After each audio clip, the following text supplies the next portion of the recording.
Subscribe कीजिए doctor Ranjeet Kumar Singh IAS channel को और साथ ही साथ बेल आइकन को भी दबाइए अपने UPSC और अदर स्टेट PCS की एग्जाम की तैयारी को द बेस्ट करने के लिए।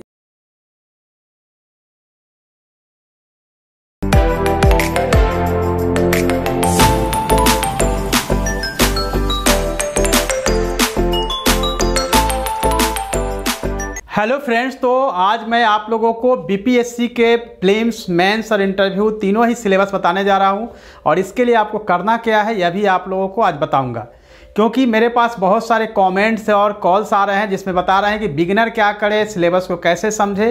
तो आज मैं सिलेबस को तोड़ कर एक एक करके बताऊँगा कि सिलेबस क्या है, आपको पढ़ना क्या है। तो स्टार्ट करते हैं कि BPSC की तैयारी के लिए जो स्टार्ट कर चुके हैं तैयारी, उनके लिए करना क्या है और सिलेबस क्या है। सिलेबस जो है, जैसा कि आप देखते हैं कि UPSC हो या कोई भी PCS एग्जाम हो जिसमें प्रीलिम्स, मेंस और इंटरव्यू, ये 3 चरणों में एग्जाम होती है। तो पहले हम प्रीलिम्स की बात करेंगे कि प्रीलिम्स में है क्या। प्रीलिम्स में 150 क्वेश्चंस पूछे जाते हैं, जैसा कि आप देख रहे हैं। यह एग्ज़ाम जो है वो 2 आवर्स 2 घंटे की एग्जाम्स होती है और 150 क्वेश्चन में से 10 क्वेश्चन जो है वो बिल्कुल मैथ और रीजनिंग के लिए है। बाकी जो है 140 क्वेश्चन, जिसमें कि 7 सेगमेंट होते हैं, जो कि आगे हम चर्चा करेंगे कि इसमें से क्या क्या पूछा जाता है। क्वेश्चन को देखेंगे कि इंग्लिश और हिंदी ही दोनों ही लैंग्वेज में जो है ये क्वेश्चन पूछी जाती है और यह मल्टीपल चॉइस की होती है। और ये बिहार की विशेषता है कि A, B, C, D और E, यानी कि E वाली जो है वो ऑप्शन केवल बिहार में होती है और ई ऑप्शन के साथ जो है क्वेश्चंस पूछा जाता है 150 क्वेश्चंस। आप इसमें देखेंगे कि आप कैलकुलेटर का प्रयोग जो है वो प्रीलिम्स में नहीं करना है, मेंस के लिए आपके पास है कि आप कर सकते हैं। इसमें जो BPSC के साइट पर दिए गए हैं उसी को हूबहू मैंने यहाँ पे रखा है। आप एक एक करके पढ़ेंगे तो आपको लगेगा जैसे उम्मीदवार वस्तु पूरक प्रश्नों का उत्तर देने के लिए कैलकुलेटर का प्रयोग नहीं। जैसा कि मैंने बताया कि कैलकुलेटर का यूज आप नहीं कर सकते हैं, इवन कि मैथ के भी क्वेश्चन होते हैं तो भी। प्रारंभिक परीक्षा महज 5 जांच परीक्षा होती है, इसके आधार पे आप मेंस के लिए क्वालिफाई करते हैं।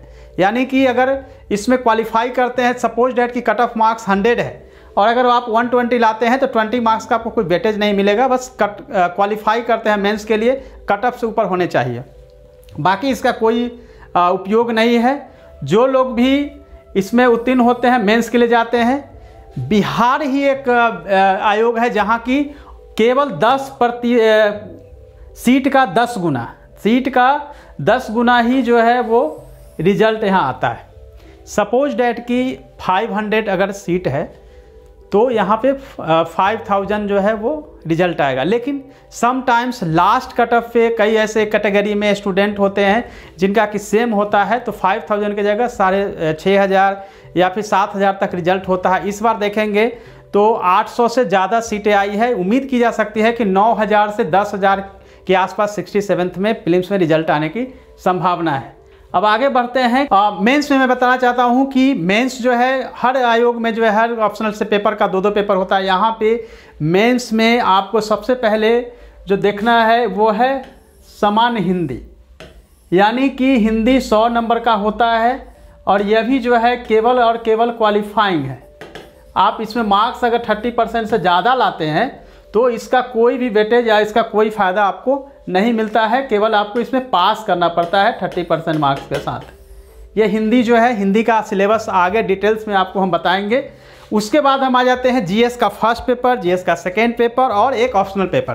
तो GS के फर्स्ट पेपर जो है उसमें 3 घंटे का एग्जाम, 300 मार्क्स का, 300 marks GS first, 300 marks GS second और 300 मार्क्स ऑप्शनल। ऑप्शनल का लिस्ट हम आगे आपको स्लाइड में दिखाएंगे कि कहाँ ऑप्शनल के क्या क्या लिस्ट हैं। तो ये पूरा का पूरा हम देखेंगे कि ये आपका सिलेबस है, जिसमें कि मेंस में केवल इसी पे मेरिट बनता है 900 पर। जैसा कि मैंने आपको बताया था, हिंदी में 30% लाना है, इसका केवल अनिवार्य विषय है। इसमें मेधा निर्धारण में इसका कोई उपयोग नहीं होता है। ऐच्छिक विषय जो है वो पटना यूनिवर्सिटी का जो सिलेबस है 3 वर्षों का ग्रेजुएशन का, उसी को बेस बना के रखा जाता है। सिलेबस और अलग से कुछ भी नहीं होता है। जैसा कि मैंने बताया था कि ऑप्शनल पेपर 300 का होता है, तो 300 का ये पेपर होता है। इसमें भी आपके पास ये ऑप्शन होता है कि आप हिंदी या इंग्लिश कोई भी मीडियम से आप एग्ज़ाम दे सकते हैं और उत्तीर्ण हो सकते हैं। सब्जेक्ट का कोड जो है वो आप देखेंगे कि नेक्स्ट स्लाइड में आपको हम बताएंगे कि सब्जेक्ट जो है कौन कौन सा है। तो चलते हैं सब्जेक्ट की तरफ। सब्जेक्ट जो है 37 सब्जेक्ट। अब आपके सामने समस्या आएगी कि ऑप्शनल पेपर को चूज कैसे करें। आपने पहले भी मेरा वीडियो देखा होगा, उसमें मैंने बताया था ऑप्शनल चूज करने के 4 पैमाने होते हैं। सबसे पहले हम आते हैं, आपका बैकग्राउंड क्या है। बैकग्राउंड का मतलब होता है कि आपने ग्रेजुएशन किस सब्जेक्ट में किया है। तो सबसे पहले हम, जैसा कि हमने बताया आपको, बैकग्राउंड, आपका बैकग्राउंड यानी कि आपने ग्रेजुएशन हिस्ट्री में किया, ज्योग्राफी में किया, पॉलिटिकल साइंस में किया, या फिर अकाउंटेंसी से किया, या बीएससी किया है, बॉटनी किया, जूलॉजी, जो भी है। तो एक पॉइंट होता है बैकग्राउंड। दूसरा होता है इंटरेस्ट, यानी कि आपको किस में रुचि है, रुचि किस सब्जेक्ट में है। सेकेंड, थर्ड जो है वो सबसे इम्पोर्टेंट है, वो है गाइडेंस, कि आपका गाइडेंस देने वाला कोई सीनियर या कोई टीचर है। और फोर्थ जो होता है वो होता है जीएस में इसका क्या वेटेज है, जीएस का वेटेज, यानी कि योगदान जीएस में कितना है। ये 4 बेस है जिसके आधार पे आपको ऑप्शनल सब्जेक्ट चूज करना चाहिए। सामान्य तौर पे सपोज डेट कि अगर आपने हिस्ट्री से ग्रेजुएशन किया है, अब हिस्ट्री से ग्रेजुएशन करने के बाद अगर आपको लगता है कि हिंदी साहित्य में आपकी रुचि है, किताब आप नोवेल पढ़ते हैं, आपको कोई सीनियर या कोई टीचर जो है आपको गाइड करने की स्थिति में है, तो आप इस सब्जेक्ट को रख सकते हैं। लेकिन हमेशा याद रखना है कि ये 2 चीज़ें बहुत ज़रूरी होती है, नंबर 2 एंड नंबर 3, अभिरुचि किस में है, इंटरेस्ट किस में है, और गाइडेंस आपको कहाँ से मिल रहा है। क्योंकि बैकग्राउंड जरूरी नहीं है। आपने देखा होगा रिजल्ट जो पिछले बीपीएससी में हुए हैं, उसमें टॉप 10 में 9 जो है इंजीनियरिंग बैकग्राउंड के हैं, और उनके सिलेबस जो है वो इंजीनियरिंग से अलग है। तो इसीलिए ज़रूरी है कि आपको अभिरुचि के हिसाब से इस पर डिसाइड करना होगा। और फिर आपको जीएस में वेटेज, जैसे आप हिस्ट्री, ज्योग्राफी या फिर आप पॉलिटिकल साइंस लेते हैं, उसमें कि आपका जीएस में बहुत सारा वेटेज होता है।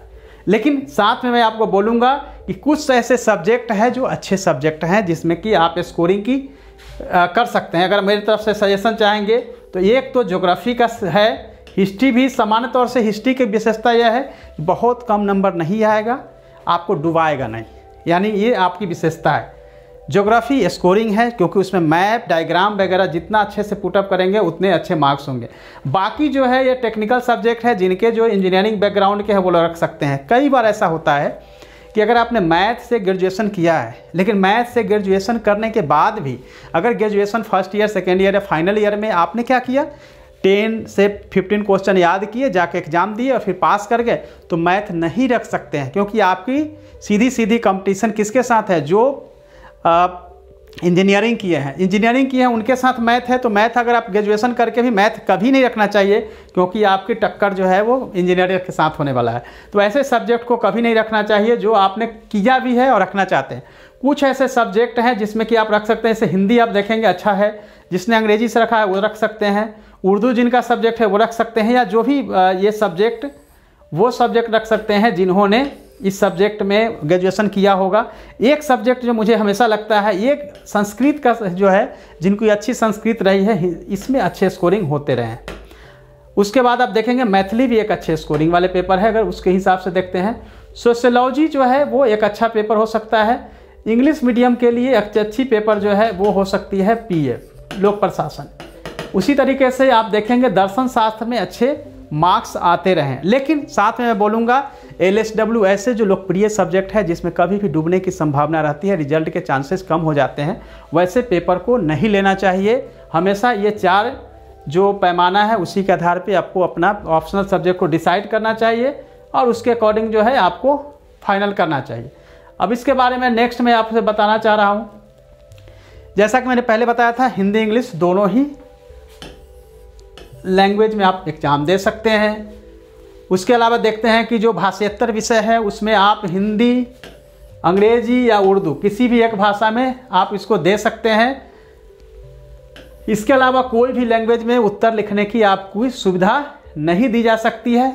समटाइम्स अगर आपको लगता है कि आप हिंदी में लिख रहे हैं लेकिन कुछ टेक्निकल वर्ड जो है वो हिंदी में गलत होता है, वैसे में आप इंग्लिश वर्ड यूज कर सकते हैं। इंग्लिश में कई बार होता है कि आप साइंस लिख रहे हैं हिंदी मीडियम में, तो इंग्लिश के जो वर्ड होते हैं इंग्लिश के जो कोटेशंस है उसको आप यूज कर सकते हैं, क्योंकि तकनीकी जो शब्द होते हैं वो कभी भी आप नहीं लिख सकते हैं उसको हिंदी में ट्रांसलेट करके।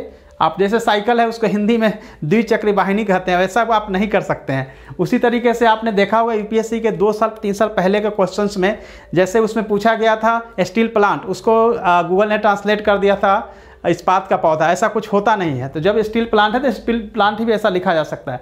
तो ऐसे बहुत सारे सब्जेक्ट होते हैं। आप ज्योग्राफी में भी देखेंगे कि जो वर्ड होते हैं वो इंग्लिश में ही लिखना बेटर होता है, बजाय उसको हिंदी में ट्रांसलेट करके उसका चूँकि बहुत क्लिष्ट हो जाता है हिंदी में जब ट्रांसलेट करते हैं, तो उस वर्ड को उसी के तरीके से करना होगा। आपको कोई लिखने के लिए दूसरा सहयोगी नहीं मिलेगा, आपको अपने से ही आंसर लिखना होगा स्वयं के हाथों से। यूनिवर्सिटी के एग्जाम में देखा जाता है कि एक्सीडेंट हो जाता है या समटाइम्स ऐसी कैजुअल्टी आती है, तो आपको एक असिस्टेंट दिया जाता है जो लिखता है, आप बोलते हैं। बट वो सुविधा जो है बीपीएससी एग्ज़ाम आपको नहीं देती है, आपको खुद से ही लिखना पड़ता है एग्ज़ाम में। ये इसमें आपको किसी की सुविधा नहीं मिलेगी।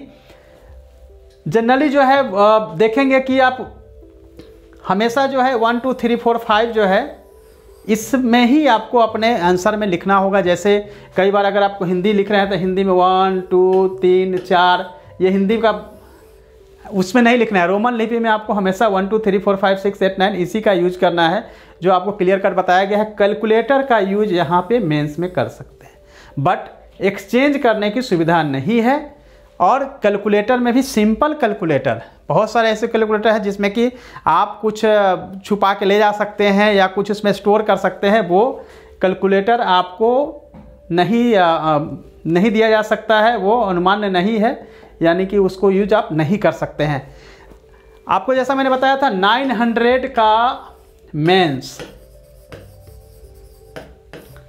यानी कि 300 2 GS प्लस 300 यानी कि 600 और 300 ऑप्शनल यानी कि 900 पर आपका बनता है मेरिट मेंस का। अब कहेंगे कि सर कितना में मेंस का मेरिट बन जाएगा, हर साल बदलता रहता है, लेकिन इतना मुझे पता है कि 560 अगर 50% भी अगर आप लाते हैं तो आप क्वालिफाई कर जाते हैं। बट होने के लिए क्या क्या चांसेज हैं?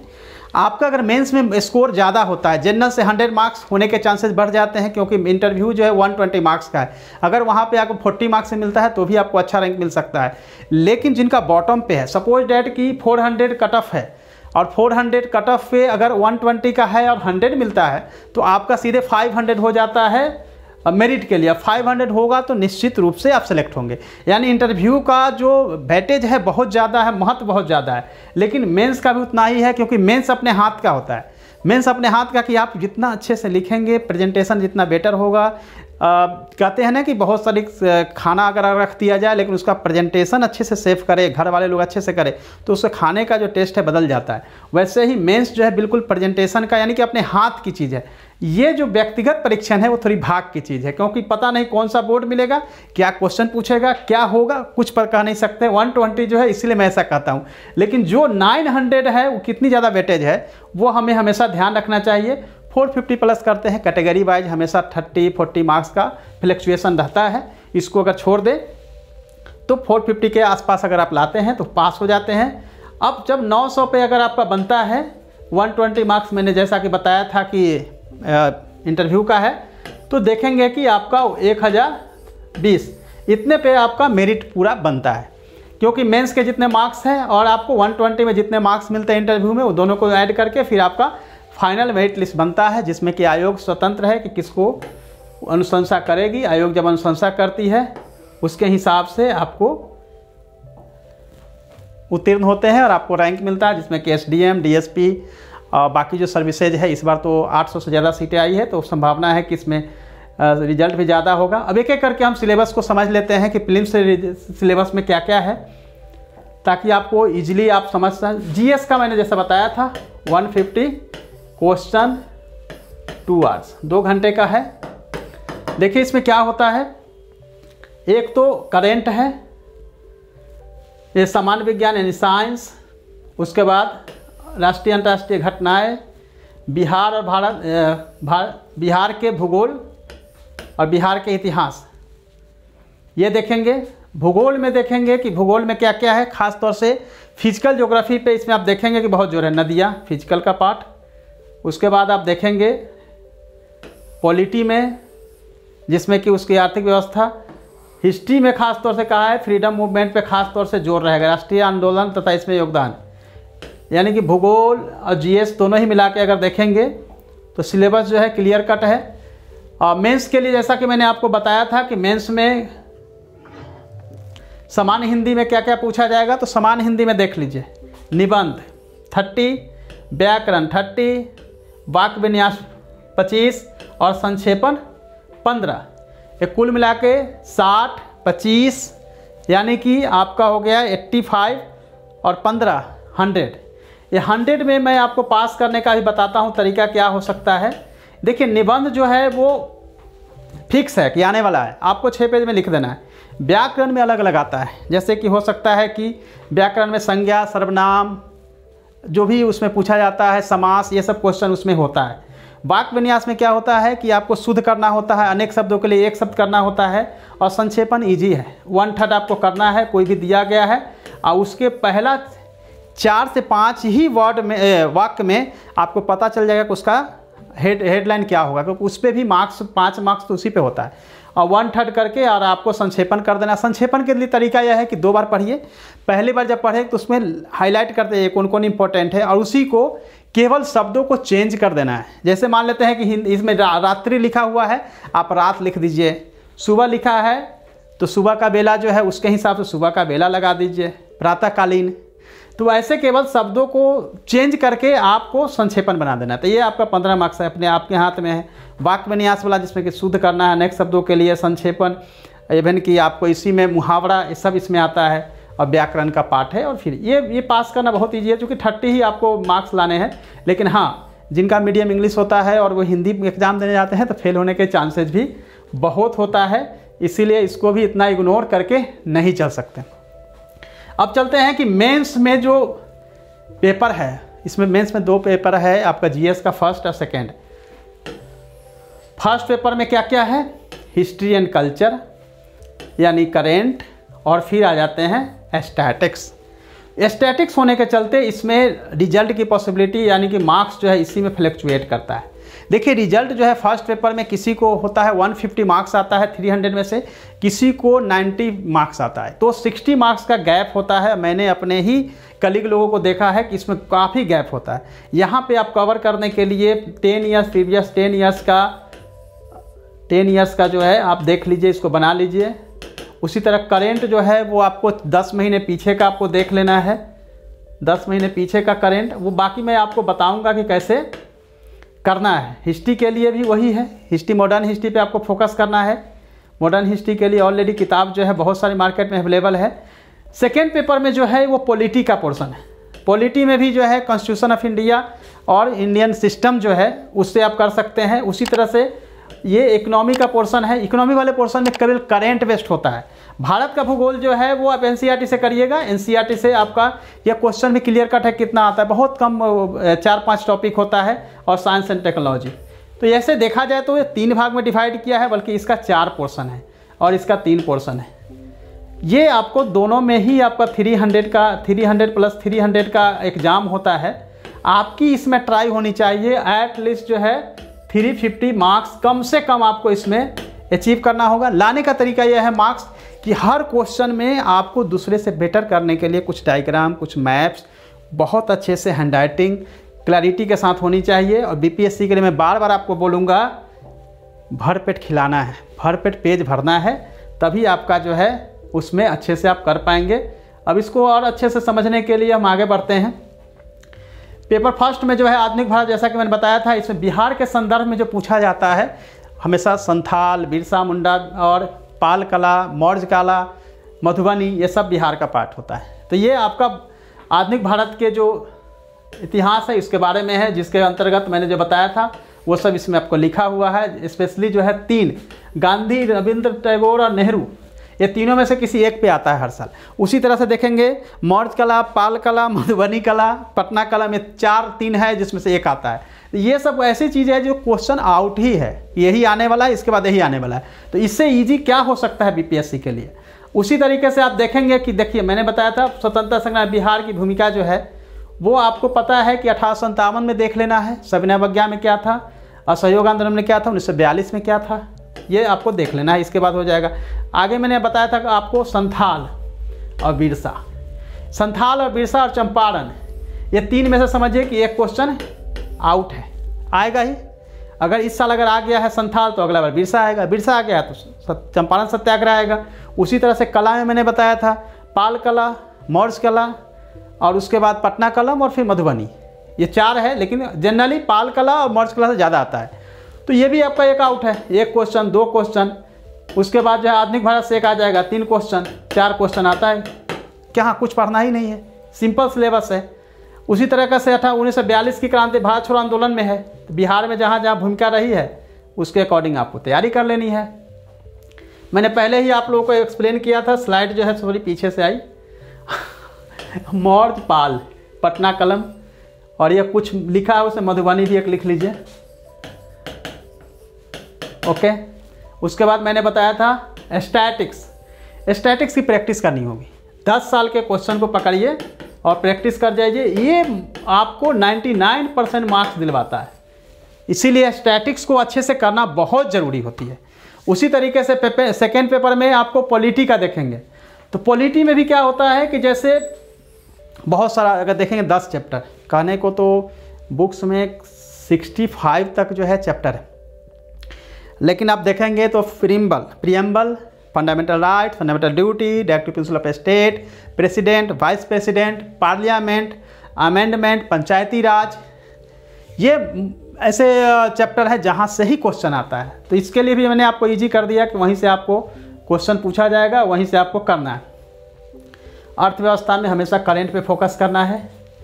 बिहार के भूगोल के लिए जब बिहार स्पेशल किताब पढ़ेंगे, प्रभात पब्लिकेशन से भी किताब आ रही है, उसके बाद सामाजिक आर्थिक भूगोल संबंधी प्रश्न वहाँ से कर लेंगे। ये साइंस एंड टेक्नोलॉजी से क्वेश्चन है वहाँ से कर लेंगे। ये सब के सब बिहार पे जहाँ भी लिखा हुआ है वो स्पेशली जो बिहार का करंट होता है वहाँ से कर सकते हैं। तो बहुत सारी किताबें जो है, अब मैं बताता हूँ किताब के बारे में। इंग्लिश मीडियम में मेरी जो है किताब आपके सामने 2 से 3 दिनों में आ रही है, जो कि सोल्व पेपर्स के रूप में आ रही है। ऑप्शनल के लिए हिस्ट्री और ज्योग्राफी, चूँकि मेरा यूपीएससी में रहा था, तो वो दोनों ऑप्शनल पेपर भी यहाँ पे आ रही है। और साथ ही ये पूरे के पूरे सिलेबस जो है प्रभात पब्लिकेशन की एक अलग से बुकलेट है जिसमें कि सिलेबस भी दिया गया है। बहुत सारी किताबें जो है यहाँ से निकली है।